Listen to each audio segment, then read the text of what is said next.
Hi friends, ഇവർ ഗായത്രായൽ സീരിയലിന്റെ പുതിയ എപ്പിസോഡില് അജയ് എന്തോ ആലോചിച്ചിരിക്കുമ്പോ നമ്മുടെ വക്കീല് ചായ കൊണ്ടുവന്ന് കൊടുക്കണേ. ഇതെന്തിനാ ഇങ്ങോട്ട് കൊണ്ടുവന്നത്? അപ്പൊ അയാൾ പറയും, നീ എന്തോ ആലോചിക്കല്ലേ, അപ്പൊ ചായ കുടിച്ച് ആലോചിക്കട്ടെ എന്ന് കരുതി എന്ന് പറഞ്ഞ് അത് കുടിച്ചോണ്ട് വക്കീല് വയ്ക്കും. എടാ, ഞാനൊരു കാര്യം ചോദിക്കട്ടെ. ഭൂമിയുടെ അമ്മയുടെ കേസിന്റെ കാര്യാ. അത് എനിക്ക് ഏറ്റെടുക്കണം എന്നുണ്ടായിരുന്നു, പക്ഷേ അത് എന്റെ കയ്യിൽ നിൽക്കില്ലെന്ന് തോന്നി. കുറച്ചുകൂടെ എക്സ്പീരിയൻസ് ഉള്ള ഒരാൾക്ക് മാത്രമേ വാദിച്ച് ജയിക്കാൻ പറ്റുന്നുള്ളൊരു ചിന്ത. അല്ലെങ്കിൽ പിന്നെ സോളിഡ് ആയ എന്തെങ്കിലും എവിഡൻസിന്റെ സപ്പോർട്ട് വേണം. അങ്ങനെ എന്തെങ്കിലും ഉണ്ടോ? അജയ് പറയും, ഇതുവരെ ഇല്ല. ഞാൻ പരമാവധി ശ്രമിച്ചുകൊണ്ടിരിക്കണേ.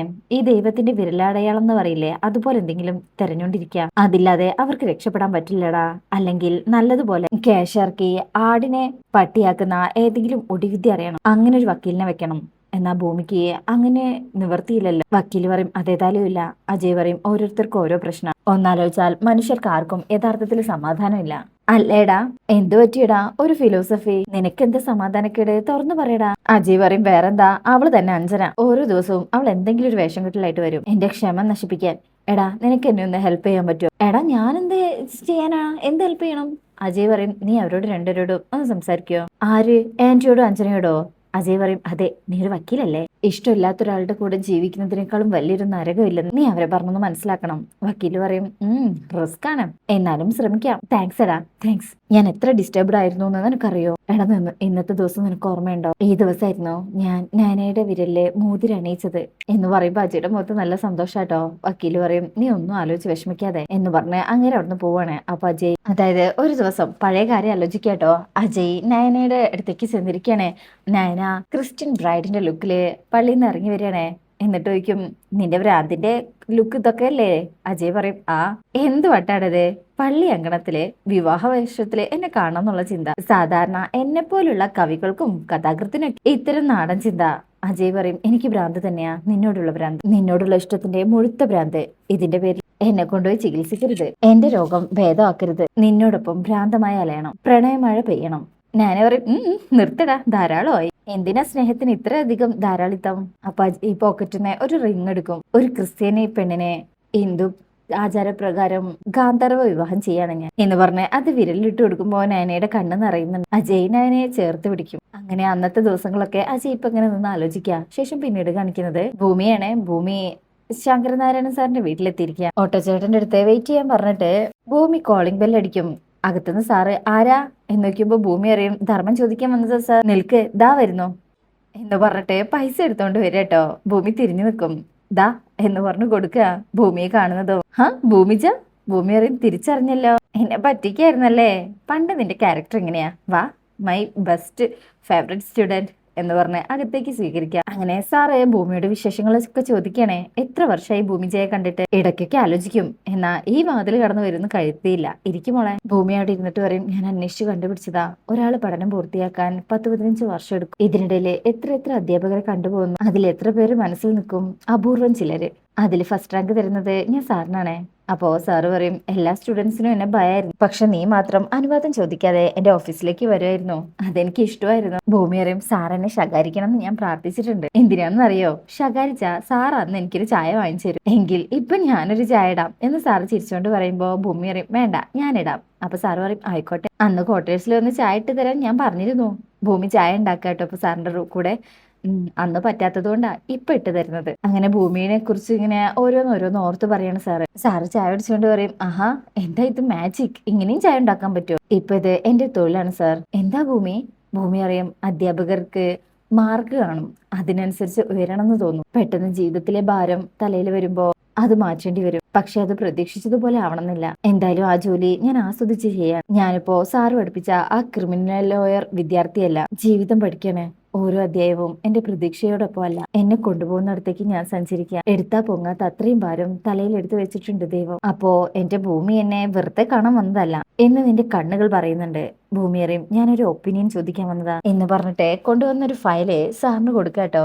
ഇതൊരു കേസ് ഫയലാ, ഞാൻ ഉണ്ടാക്കിയതാ. സാർ അത് വാങ്ങിക്കും. എന്താ കേസിന്റെ നേച്ചർ? ഭൂമി പറയും, കൊലപാതകം. കൊല ചെയ്യപ്പെട്ടത് എന്റെ അച്ഛൻ, കൊലക്കുറ്റത്തിന് അറസ്റ്റ് ചെയ്തത് എന്റെ അമ്മയെ. ഇതെല്ലാം കേട്ട് സാറ് ഞെട്ടിപ്പോകും. അങ്ങനെ സാറ് ആ ഫയൽ ഇങ്ങനെ തുറന്നു നോക്കാട്ടോ. ശേഷം ഇതേ സമയം പിന്നീട് കാണിക്കുന്നത് അജയ് ഇങ്ങനെ ഒരു സ്ഥലത്ത് നിൽക്കാട്ടോ. വീടിന്റെ മുകൾ വശത്ത് അപ്പുറത്ത് വക്കീലുണ്ട്. എന്തായി? വക്കീല് പറയും വെയിറ്റ് ചെയ്യ് വരട്ടെ. അപ്പോഴേക്കും ഇവർ വരുന്ന കാണുമ്പോ വക്കീല് പറയും വരുന്നുണ്ട് നീ മാറി നിൽക്ക്. അജയ് ആ റൂമിലേക്ക് മാറിയിട്ട് നിൽക്കൂട്ടോ. അങ്ങനെ ഭവാനിയും അഞ്ജനയും ഒരുമിച്ച് വരും. നീ വിളിച്ചു എന്ന് അഞ്ജന പറഞ്ഞു. ഓവ്, നിങ്ങൾ രണ്ടാളോടുമായിട്ട് ഒരു കാര്യം സംസാരിക്കാനുണ്ടായിരുന്നു. എന്ത് കാര്യം? ആന്റി ഇരിക്കേ, സമാധാനമായിട്ട് സംസാരിക്കാം. അങ്ങനെ അവിടെ ഇപ്പൊ തീരുമാനിച്ചതല്ലേ, അതിനെക്കുറിച്ച് ഇനി എന്തു പറയാൻ? അത് ആന്റി, ഈ വിവാഹം നടക്കില്ല. ഇത് കേൾക്കുന്ന അഞ്ജനയും ഭവാനിയും ഞെട്ടിപ്പോവും. ഇതിങ്ങനെ തുറന്നു പറയുന്ന കേൾക്കുമ്പോ അജയ്ക്ക് ഭയങ്കര സന്തോഷാവും. നിങ്ങളായിട്ട് ഇത് നടത്താൻ ഇറങ്ങി പുറപ്പെടരുത്, മാന്യമായിട്ട് പിന്മാറണം. ഭവാനിക്ക് ദേഷ്യം വരും. എന്ന് പറയാൻ നീ ആരാ? ഇവിടെ കുടുംബത്തിലെ കാര്യങ്ങൾ കുടുംബക്കാർ തീരുമാനിക്കും. അജയെ വട്ടമിട്ട് പറക്കാൻ വന്നവൻ അത് ചെയ്താൽ മതി. സൗഭാഗ്യപുരത്തെ കുടുംബകാര്യങ്ങളിൽ തലയിടാൻ വരണ്ട. ഇവിടെ ഒരു പ്രതാപമുണ്ട്, അത് അന്യജാതിയിൽപ്പെട്ട ഒരു അലവരാതി പെണ്ണിനെ വിളിച്ചുകൊണ്ട് വന്ന് തകർക്കാൻ ഞങ്ങൾ അനുവദിക്കില്ല എന്ന് പറയുമ്പോഴേക്കും ഡി എന്ന് വിളിച്ച് അജയ് അങ്ങോട്ട് വരിക. എന്താടി നീ പറഞ്ഞത്? മടിച്ചു തന്നെ ഞാൻ എന്ന് പറഞ്ഞ് തല്ലാൻ വരുമ്പോഴേക്കും നമ്മുടെ വക്കീൽ പിടിച്ചു വെക്കാണ്. നീ ആരെക്കുറിച്ച് അപവാദം പറഞ്ഞതെന്നറിയോ? എന്റെ പെണ്ണിനെ കുറിച്ച്. അടിച്ച് നിന്റെ പല്ല് തെറിപ്പിക്കും അന്തസ് കേട്ടവളെ. വേണ്ട അജയ്, വിട്ടുകളാ, ഇവരുടെ സംസ്കാരം അത്രയേ ഉള്ളൂ. അത് ഭവാനി ഞെട്ടിപ്പോകൂട്ടോ. അജയ് വിരൽ ചൂണ്ടിട്ട് പറയും, അമ്മയും മോൾ ഒരു കാര്യം ഉറപ്പിച്ചോ? ഒരു കാരണവശാലും ഈ വിവാഹം നടത്താൻ ഞാൻ സമ്മതിക്കില്ല. അപ്പോഴേക്കും നീ ഇങ്ങോട്ട് വന്നിടാ എന്ന് പറഞ്ഞ അജയനെ അവൻ വേഗം വിളിച്ചോണ്ട് പോവാണ്. അഞ്ജന ആകെ പേടിച്ചിട്ടുണ്ട്. അമ്മേ, വിവാഹം നടക്കില്ലേ? ഭവാനി പറയും, അവന്റെ തുള്ളലും ചാട്ടിലും കണ്ട് നീ പേടിക്കണ്ട. ഈ ഭവാനിയുടെ ഉള്ളിൽ ശ്വാസം ഉണ്ടെങ്കിൽ ഈ വിവാഹം നടക്കും. നിന്നെ തല്ലാൻ ഒങ്ങിയ കൈകൊണ്ട് അവൻ നിന്റെ കഴുത്തിൽ താലി കെട്ടിയിരിക്കും. ശേഷം പിന്നീട് കാണിക്കുന്നത് ഭൂമി ശങ്കരൻ സാറിന്റെ അടുത്ത് എല്ലാ കാര്യങ്ങളും പറയണേ. അങ്ങനെ അകത്തുനിന്ന് എന്തോ ഒരു ശബ്ദം കേട്ടു. എല്ലാവരും ചെന്ന് നോക്കിയപ്പോ മരിച്ചു കിടക്കണ അച്ഛനെ കയ്യിൽ കത്തിയായിട്ട് അമ്മയും കണ്ടു. Not always the real suspect. സാഹചര്യ തെളിവുകൾ മാത്രം ഉണ്ടായാലും കുറ്റം തെളിയിക്കുക, പക്ഷെ അവരുടെ ചെയിൻ പൂർണ്ണമായിരിക്കണം. ഇവിടെയാണ് പോലീസിന്റെ അന്വേഷണം നിൽക്കുന്നത്. ഇപ്പൊ ഈ കേസ് ഞാനൊരു അധ്യാപകനായിട്ടല്ല നോക്കിയത്, ഒരു ക്രിമിനോളജിസ്റ്റിന്റെയും കോടതിയുടെയും കണ്ണിലൂടെയാണ്. ഭൂമിയേക്കും സാറിന് എന്ത് തോന്നുന്നു? ഭൂമി പറഞ്ഞതും ഈ ഫയലിലെ വിശദീകരണവും വെച്ച് നോക്കുമ്പോൾ ഭൂമിക്കും അമ്മയെ രക്ഷിക്കാൻ കഴിയില്ല സർ. ഷാറു പറയും, never think to conclusion. Evidence സ്വയം സംസാരിക്കില്ല, അതിനെ കോടതിയിൽ സംസാരിപ്പിക്കുന്നത് അഡ്വക്കേറ്റ്സ് ആണ്. ഒരു തെളിവ് പ്രോസിക്യൂഷന്റെ കയ്യിൽ പ്രതിയെ കുറ്റക്കാരനാക്കും. അതേ തെളിവ് സാധ്യതയുള്ളതെന്ന് കോടതിയെ ബോധ്യപ്പെടുത്താൻ കഴിഞ്ഞ കേസിന്റെ ഗതി മാറും. ഈ കേസിൽ ഞാൻ കാണുന്നത് അംബികയ്ക്കെതിരെയുള്ള കേസ് മാത്രമല്ല, ആ തെളിവുകളെ ചോദ്യം ചെയ്യാനുള്ള സാധ്യതകളും ഉണ്ട്. ഭൂമിക്കും എന്തൊക്കെയാണ് സർ? സാർ പറയും, എല്ലാം പെട്ടെന്ന് പറഞ്ഞാൽ ഞാനൊരു മോശം അധ്യാപകനാകും. ഞാനിപ്പോ പറയുന്നത് അഭിപ്രായം മാത്രമാണ്. ആദ്യം പഠിക്കേണ്ടത് scene of crime, forensic report, postmortem report, fitness behaviour, ഇതൊക്കെ ആവട്ടെ. ഭൂമിയറിയും, ഞാൻ എല്ലാം കളക്ട് ചെയ്യാം സർ. അത് പറഞ്ഞിട്ട് പിന്നെ അവർ ഇറങ്ങാട്ടോ. സാർ പോകുന്ന നേരത്ത് പറയും, ഭൂമി നിരാശപ്പെടരുത്. ഈ കേസ് വാദിക്കാൻ അസാമാന്യ കഴിവുള്ള ഒരു ക്രിമിനൽ ലോയർ തന്നെ വേണം. ഈ കേസ് നിയമം ഉപയോഗിച്ച് ജയിക്കാൻ ബുദ്ധിമുട്ടാണ്, സ്ട്രാറ്റജി കൊണ്ടാ ജയിക്കേണ്ടത്. നീ എന്റെ സ്റ്റുഡന്റ് ആണ്. Every perfect case as imperfect investigation. ആ പൂർണ്ണത കണ്ടെത്താണ് നമ്മുടെ ജോലി. എല്ലാ റിപ്പോർട്ടും കിട്ടിയിട്ട് എനിക്ക് അയക്കൂ, ഞാൻ പഠിക്കാം. Thank you sir. സാർ പറയും, don't thanks me, find the case, not your emotions. ധൈര്യമായിട്ടിരിക്കേ, അംബികയുടെ കേസ് ആരംഭിക്കുന്നതേ ഉള്ളൂ. ഭൂമി പറയും, എന്നാ ഞാൻ ഇറങ്ങാം സാർ, ഇപ്പൊ പോയാലേ വൈകിട്ട് എത്താം. അങ്ങനെ ഇറങ്ങുമ്പോ സാറ് പറയും, ഇടയ്ക്കൊക്കെ ഈ വൃദ്ധനെ വന്ന് കാണണേ. വരാം സാർ, വന്നല്ലേ പറ്റൂ. ഇതുവരെ സാറിന്റെ ഗുരുനാഥനായിരുന്നു, ഇപ്പൊ മുതലേ എന്റെ ജീവിതത്തിലെ വഴികാട്ടി കൂടിയാ. ബൈ പറഞ്ഞ് ഭൂമി അവിടുന്ന് പറഞ്ഞേക്കും. സ്റ്റുഡന്റ് കാണാൻ വന്ന സന്തോഷത്തിലാണ് ശങ്കരൻ സാർ ഉള്ളത്. അതിനുശേഷം പിന്നീട് കാണിക്കുന്നത് രാത്രിയിലാട്ടോ. ഭവാനി ആരും കാണാതെ വീട്ടിൽ നിന്ന് പുറത്തേക്ക് ഇറങ്ങി വരികയാണേ. പുറത്ത് കമാലുണ്ട് കേട്ടോ.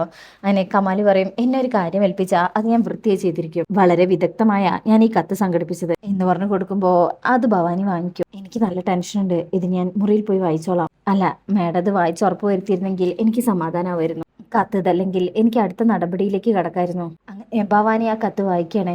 എന്റെ മോളെ, അച്ഛൻ ഏത് നിമിഷവും കൊല്ലപ്പെട്ടേക്കാം. എന്നിൽ ഒരു രഹസ്യമുണ്ട്, അത് എന്നെ ഒരാൾ കരുവാക്കിയ രഹസ്യ. ആ വ്യക്തി എന്റെ പിന്നാലെയുണ്ട്. എന്റെ മരണം ഏത് നിമിഷവും ഉണ്ടാകും. ഒരു കൊലപാതകവും ആവത്. ആ രഹസ്യം എന്താണെന്നല്ലേ, അത് ഞാൻ കത്തായി എഴുതി ശിവന്റെയും ദാസിന്റെയും കൈ കൊടുത്തിട്ടുണ്ട്. മോളുടെ കോഫി ഹൗസിൽ സ്ഥിരമായി വരുന്ന ശിവനും ദാസിനും. ഇത് വായിക്കുന്ന ഭവാനി തലയിൽ കൈവച്ചു പോവും. ആകെ ഷോക്കാവുന്നുണ്ട്. മാഡം എന്ന് വിളിക്കുമ്പോ ഭവാനി പറയും, അച്ഛന്റെ കൊലപാതകത്തിന് അച്ഛന്റെ ശിക്ഷയായിരിക്കാം. എനിക്ക് എന്താ ചെയ്യേണ്ടതെന്ന് അറിയില്ല. കമാൽ പോയിക്കോ, ഞാനൊന്ന് ആലോചിച്ചിട്ട് വിളിക്കാം. അങ്ങനെ കമാൽ അവിടെ നിന്ന് പോവും. ഭവാനി ഒരു ടെൻഷനോടെ അകത്തേക്ക് കയറുമ്പോഴായിരിക്കും അവിടെ മാധവൻ നിൽക്കുന്നത് കാണുന്നത്. മാധവനെ കാണുന്നതും ഭവാനി ആകെ ഞെട്ടി നിൽക്കുന്നത് കാണിച്ചുകൊണ്ടാണ് ഈ ഭാഗം കഴിയുന്നത്. അപ്പൊ റിവ്യൂ ഇഷ്ടമായിട്ടുണ്ടെങ്കിൽ ചാനൽ എല്ലാവരും ലൈക്ക് ചെയ്യുക, സബ്സ്ക്രൈബ് ചെയ്യുക, സപ്പോർട്ട് ചെയ്യുക. താങ്ക്